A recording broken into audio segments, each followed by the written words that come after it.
Kurt Cobain, what really happened to him? Let's look into it.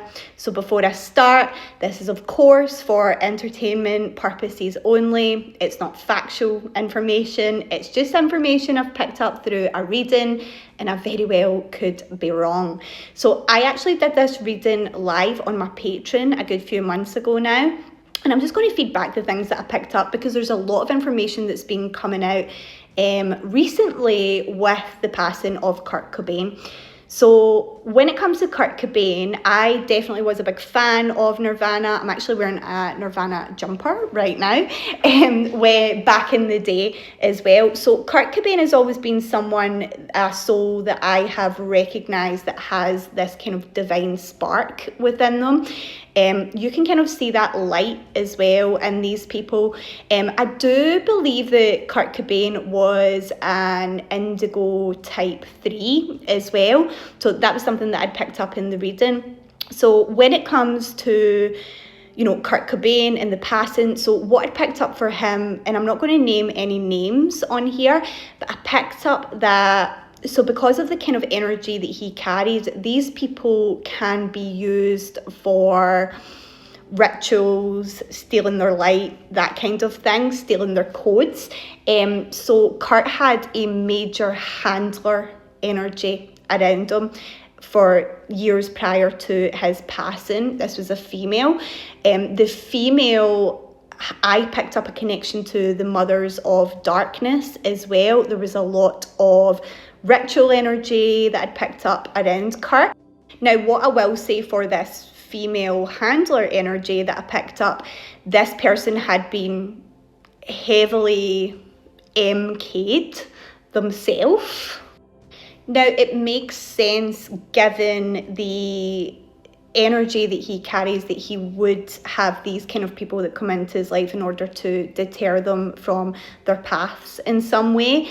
So this energy that was around him ultimately was getting him into addictions and things like that.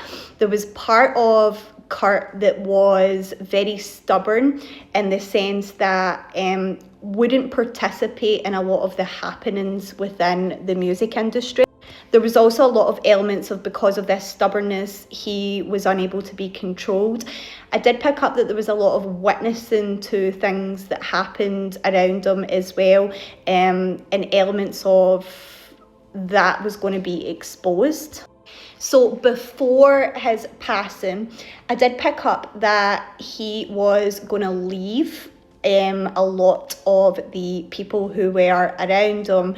And again, there was elements of these things going to be exposed as well. So them was deemed to be a threat. And when someone cannot be controlled by these forces, this tends to be when they are unalived. Now, in terms of the actual passing itself, I did see something being injected, not by him. I seen a third party as well that was also present there, and I seen a staging happening as well. So the official narrative was that he unalived himself. Well, I seen that was actually staged, and there was someone else that did this. I did see this being arranged by multiple people as well.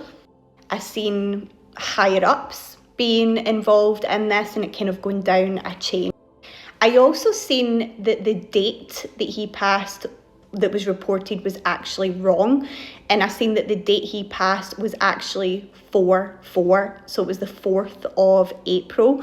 Now this is very important, because 4/4, essentially that is a date where there's many portal openings as well, so his passing was actually used as a ritual. Now, I also seen that his passing involved some destiny swapping as well.